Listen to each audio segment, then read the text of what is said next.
Rebecca Talks, Women to Women. And today I have with me Mmabatho. What's your background? I'm a mathematician turned entrepreneur. I started a business at 18 and I started employing my peers in my class. So they'd make half and I'd make half, and this was a tutoring business. Wow. And it was really towards my vision of being financially free. What motivated you to do that? The first one is my grandfather. He was an entrepreneur, and I'm a third generation entrepreneur. Ah. At the end of each day, he'd come home and he'd sit with me and say, okay, you my accountant, let's cash up. And so I'd do the books. At that point, I was only 7. The second one I can recall, I was raised by a single parent, a single mother.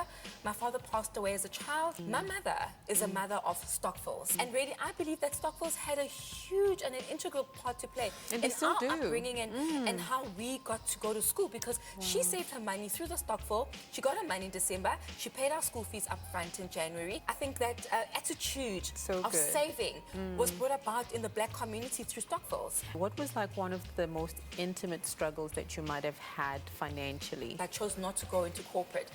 And my friends were moving on into corporate. So what happened? They started making money. They started getting new cars. I actually drove the same car for about 10 years to say, trying to make things work. Because you believed in your dream. Exactly. It was also that very same dream that motivated me to think differently about my finances, that it doesn't matter how much you save every day. Saving doesn't mean that you have to put aside 10,000 Rand. Even if you put aside 100 Rand every month, it's just having the attitude of saving, knowing that there's always a tomorrow. Where are you now based on the waiting period and the struggling period? I've really been blessed to realize those dreams. When my business started picking up and I started making some real money, I spent the first 3 years just saving and putting away money, and I was able to own a property, which is something I'd always wanted to go into. I wanted to get properties and invest. And that, I must say, was the advice of my financial advisor. How important is it to have a financial advisor? As women, we're kind of afraid to ask the questions because we think it's a stupid question, you know. I should know this. Should I be knowing this? Should I not be knowing this? Wow. Because remember, there's different saving plans, right? There's a long-term saving plan, like a 32-day, and there you would earn more interest. And there's an everyday, like a 7-day, a savings pocket, something you can access immediately. So a financial manager really has to sit down with you and go through that with you, that, okay, you should be going into a tax-free.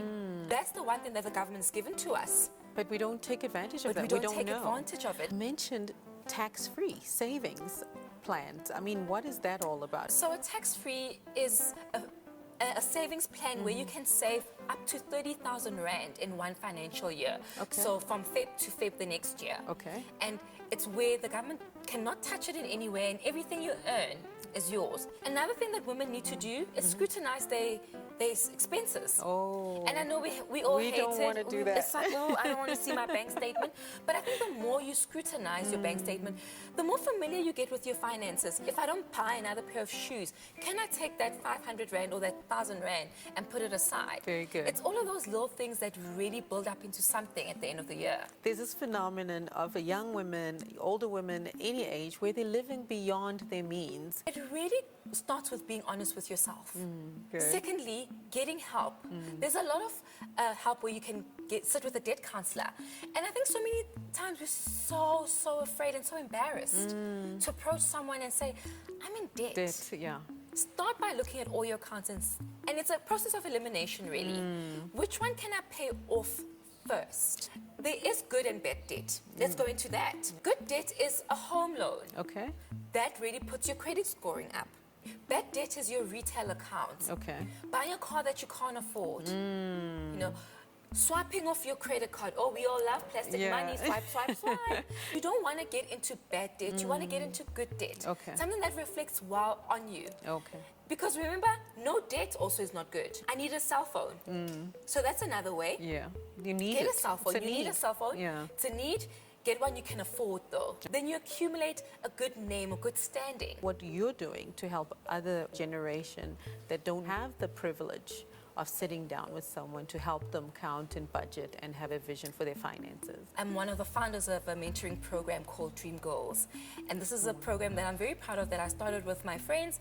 And really, this is just to mentor young girls in grade 11 and 12. This is something that we're drumming into our girls, is to say, saving is the way. And I think maybe my biggest advice to everyone out there having any trouble with their finances, you're not alone. Yeah, there's so you many are people one of going many through. who are going through this. Just speak out about it. That's why why it's so fantastic to have this platform of woman to woman, where women can come together, discuss whatever the questions they might have. You're not alone. Get back on your way of living a better and more healthier life.